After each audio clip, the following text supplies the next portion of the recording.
Barnaby, the bombing of this hospital has had an incredible amount of impact, regardless of what caused it. But what's your take on this? Do you have an interpretation?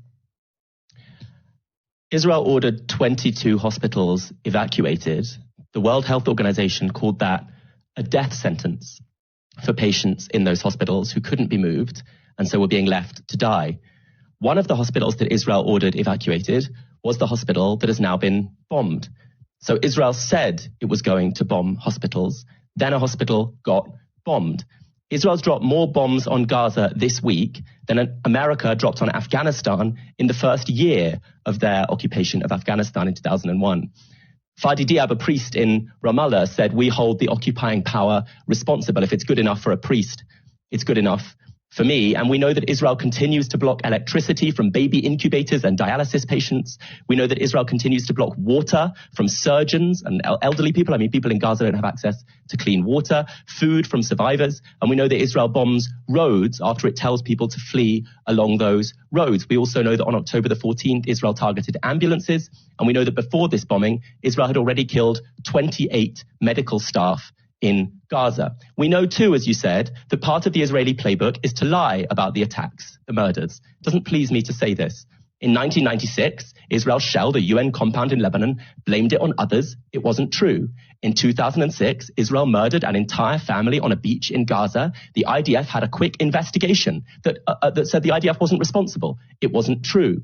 In 2014, Mark Regev, we've seen him again on our TV screens recently, claimed that UNRWA sites, that's UN Refugee and Works Agency sites, were used to launch missiles. The UN investigated. It wasn't true. Last year, Israeli forces murdered Palestinian journalist Shireen Abu Akleh, blamed Palestinians. It wasn't true. Journalists can't really investigate what's going on in Gaza because even the Washington Post, which is not, I tell you, a friend of the Palestinian people, says it is, quote, becoming impossible to report from Gaza under the conditions of siege and bombardment that Israel has established. So part of what concerns me here, looking at the Western media, because this whole brutal siege and bombardment campaign by Israel has been an object lesson in the racism that structures everything in our media ecosystem. It has been quite, well, I want to say extraordinary, but I haven't even been that surprised to watch Western journalists rush to report an old blood libel, to rush to report that 40 babies were beheaded by bloodthirsty, savage Palestinians, even though it later turned out there wasn't much evidence for it, completely ignore, by the way, Hamas's accounts of what happened in their attack and just report the Israeli accounts. But then when Israel says, despite this record of lying, when Israel says that they're not sure who bombed this hospital or blames Palestinians for killing their own children, journalists rush to say, of course, we must be measured and take them seriously, including, I should say, some left-wing journalists. And that's concerning to people because it seems to be a kind of double standard that is reeks of racism. Raz Segal, the Israeli genocide expert, is calling what happens in Gaza a textbook case of genocide now. 800 legal scholars have written that they are, quote, compelled to sound the alarm about the possibility of genocide in Gaza. It is clear that Israel is targeting civilians. They've targeted residential buildings, they've targeted journalists, they've targeted medics and medical facilities. This isn't the first case. The question we, I think, should ask is why they're doing this. Why this brutal blanket campaign, cutting off water. If you didn't want to target civilians, you wouldn't cut off water and you wouldn't cut off fuel. Why are they doing it? They don't need to. They have an Iron Dome missile defense system that means that most missiles that Palestinians fire into Israel don't reach targets. They could negotiate the release of hostages. There are 6,000 Palestinian prisoners languishing in Israeli jails without receiving fair trials, serious allegations of torture, which we rarely hear about on the news, though we hear much about Israeli hostages in Gaza. They could negotiate for the release of their hostages. Instead, they're bombing Gaza and killing, by some reports, some of their own hostages. This won't, of course, destroy Hamas. When you carpet bomb people who are living under a colonial siege and constant bombardment, the only effect it can have is to strengthen people's fury, anger, and resolve to resist the colonizing power. So, of course, it won't break resistance. Even if they were to destroy the Hamas infrastructure, something else would emerge in its place. So why? Why are they doing this? It's not, by the way, because Hamas caused the problem, because in the West Bank, where there is no Hamas regime, settlers have attacked funerals in the last week and launched attacks on Palestinian villages, killing parents and children, and the IDF has shot and and killed 62 Palestinians in the last week, when I last checked, in the West Bank, which is a place that does not have a Hamas government. And before this latest massacre, 2023 was already the deadliest year on record for children in the West Bank, with one child murdered every week by Israeli forces. So it isn't because there's a resistance enclave that Israel's violent. It seems to have this lashing out violent impulse regardless. The reason is that it's the logic of the colonizer. The reason is that Israelis know deep down, and I'm speaking here of some of my own family members, so it pains me to say it, but they know deep down that they are living in other people's stolen homes. They know that they are living in a state that was premised on an act of ethnic cleansing when 700,000 Palestinians were driven from their homes. That's why Gaza is so densely populated, because most of the Palestinians living in Gaza aren't from Gaza. They're refugees penned in there because they were chased out of other parts of Israel. And that's why the important thing to do now is not simply to call for peace, not simply to call for the end of this massacre, though that is crucial, but to understand that we want a world in which people don't live penned into an open-air prison because they're chased from their homes, to call not simply for peace but for freedom, and to say when we see people partying at a rave and then being killed by Hamas operatives, that they were partying 5 miles away from an open-air prison. If you move 5 miles from where those people were partying in Israel to Gaza, life expectancy drops 10 years. We don't just want peace and the return of a world in which that is the case. We desperately want people all over the world, in our millions, for freedom, for everyone to be able to live a life of freedom and dignity. And that's why we want victory for the Palestinian people.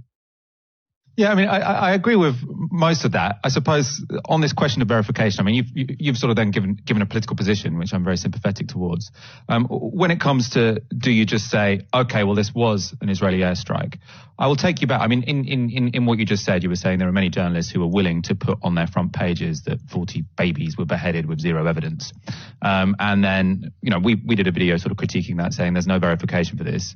We haven't really covered any of the stuff which is being put out by people who have gone on record and sort of said, oh, we saw this and that brutality in the kibbutzes, because I think if it's just based on one or two sort of eyewitnesses who also probably have some political prejudices themselves, that's not good enough for us to report it.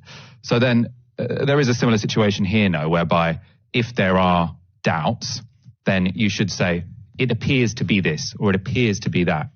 And to be honest, that shouldn't have that much impact on the politics of all of this, because we know that Israel is definitely doing enough bad stuff to not have to necessarily rule out the possibility that this could have been something else. I mean, I think we will see, more forensic evidence from sort of people over the next days and weeks, because to me, I think both options are possible, right? I don't think my solidarity with Palestinian people is dependent on which one of these is true, but both to me do seem possible. And I do think that sort of as journalists, not just as political activists, you do have to sort of take account of the fact that verification does matter. Obviously, you need to, uphold both sides to that standard. I mean, what do you make of that? I think you should think about the context of the last week and a half in which we have witnessed the insidious dehumanization of the Palestinian people. They beheaded 40 babies, they blew up their own hospital, and they have been compared, including by some commentators on the British left, to Nazis and pogromists. Who are you talking about here? If you want names, Paul Mason says that compares Palestinians breaking out of a cage and entering Israel as part of a guerrilla war when they've been left with no negotiations process, no precise weapons guided missile technology. He compares them to carrying out pogroms, which is an insult both to Palestinians in a cage and to my ancestors who were genuine victims of pogroms and weren't colonial settlers who'd stolen people's land. I saw Owen Jones saying, if we really want to name names, talking about the Hamas attack as the most Jews dying since the Holocaust. Again, deeply, deeply insulting both to Palestinians and to those who were murdered in the Holocaust. So that kind of dehumanization functions to legitimate the massacre of people because it makes these people, Palestinians, something disgusting and bigoted and savage and violent. And there's just a very long history of this that you should be aware of. There's a very long history of when the colonized strike back and say very clearly that they're striking back for freedom and dignity, they are discussed instead as bloodthirsty savages savages who have a lust for chaos and destruction, and that's why they're fighting. And that kind of language functions to legitimate the colonial violence that is then meted out to them. So when a hospital is blown up and the Israeli state says it was the Palestinians, they killed their own children, you should be aware that it's not simply unbiased journalistic integrity to report that claim. There's a deep, very, very violent ideological pressure at work in that claim. And it troubles me. It troubles me because I am the descendant of people who for 2,000 years, white Christian Europe excluded and said eventually was subhuman Jews. And so I see this language when Israelis talk about human animals, when Israelis talk about children of darkness, as Netanyahu did, when Israelis talk about the law of the jungle. This is the language that was developed to exclude and murder and persecute my people, Jews. It was then used across Africa and Asia and South America to exclude and murder and brutalize people. Israel is just the latest iteration of violent colonial Western power. It's no surprise that America and Britain support it. They developed that kind of racist language, and they're still drowning thousands of people every year in the Mediterranean. So that's the kind of racist world order we live in, and that's the kind of racist world order that allows Israeli politicians to be blasé about the claim that Palestinians kill their own children. I just feel like you're conflating quite a lot of things there. So you're conflating sort of the Palestinian government, the Israeli government calling Palestinians children.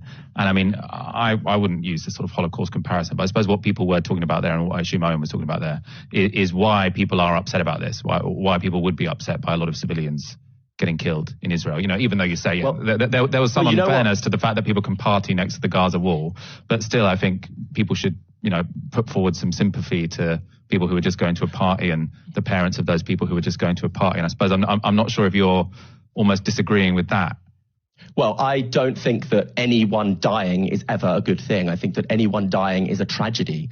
I have never been deliberately starved by a colonial power that chased me from my land, so I try not to judge the actions of people who have been in that position. I live in Britain, where our government sends weapons to Israel. What we can do is not spend our time condemning and attacking the actions of the people killed with the bombs that our taxes fund, but instead try to ensure that our taxes no longer fund those bombs. We all celebrate Nelson Mandela. The majority of people killed by the ANC in their armed struggle campaign were civilians. The ANC felt that armed struggle campaign was necessary to end a system of racist dehumanization in South Africa. Mandela was called a terrorist for it and attacked for it. There's a long history of this kind of thing. I'm concerned with stopping our money going to murdering Palestinian men, women and children. And I think that time spent attacking Palestinians for the military strategies that they choose is frankly offensive and insulting, given that none of us have ever lived for decades under a occupation and blockade.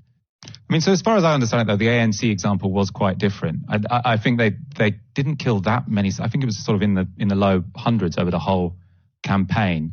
Then they ended up sort of renouncing it. And I suppose part of the anti-apartheid struggle was in a way about sort of building links to, I mean, obviously it was outside pressure. It was rebellion. It was a huge boycott and sanctions from the outside, which is why I'm in favor of BDS.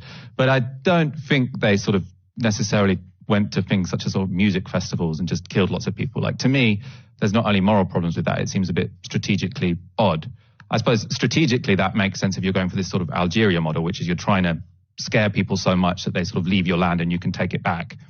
I mean, potentially that's what people are going for. I'm just not sure if that's particularly realistic in this situation, because I think, the people of Israel are somewhat different to the French Algerians who are in Algeria. I really, really, really don't want people to be killed at music festivals. I want a world in which, frankly, I really, really like music festivals. I want a world in which we can all dance at music festivals and be free. I don't want a world in which people dance at music festivals 5 miles away from an open-air prison camp in which more than half the population is food insecure, in which in this territory, Gaza, which was partly dependent on fishing, 85% of its fishing waters are controlled by Israel, and every single aspect of the movement of people in the territory is so controlled by Israel that they can cut off food and water and fuel at will. I don't think that's a normal situation that should be allowed to continue. I want there to be strikes and non-violent resistance and no one to be harmed in the march to freedom. Of course I want that. Everyone wants that. But in a situation in which for decades the Israeli state has occupied and oppressed and besieged and bombarded Palestinians, for people in the West who have not been in that position to spend their time condemning the things that Palestinians do when our governments fund the Israeli war machine, I just think it's the wrong choice of our attention. I think that's wrong. And I think that to compare Palestinians, and you said you wouldn't do this, but to compare Palestinians to anti-Semitic persecutors of Jews who rounded us up just for living in Europe and put us eventually in gas chambers to tar Europe's shame at its failure to prevent centuries of anti-Semitism, and to accuse Palestinians who did not carry out the Holocaust, Europeans did, to accuse Palestinians of that because they just want to live in peace and freedom, I think it's just frankly sickening. It genuinely sickens me. It's an insult to generations of my family members who were butchered by the same kind of brutality and exclusion that said some people are human animals that now we see carried out by the State of Israel. Yes, those people in the State of Israel are Jews, but they've taken on the European Gentiles' way of thinking about the world. They've taken on all the violence that they call Western civilization, which says some people have rights and other people don't. And so just as we had to break the back of Tsarism, and just as we had to break the back of every anti-Semitic regime, and just as we had to break the back of European colonialism everywhere, we have to break the back of the Zionist state so that everyone can be free. Everyone can live in peace and freedom.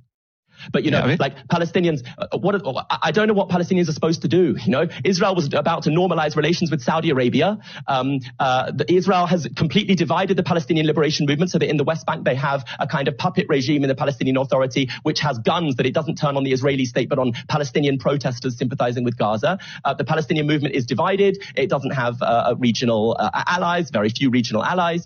The situation is pretty brutal, and Palestinians are trying to find a way to march for freedom. And when they marched peacefully a few years ago up to the wall that Israel has constructed to keep them from their homes, Israel shot and killed them. When they tried to be Gandhi, and Israel shot and killed them.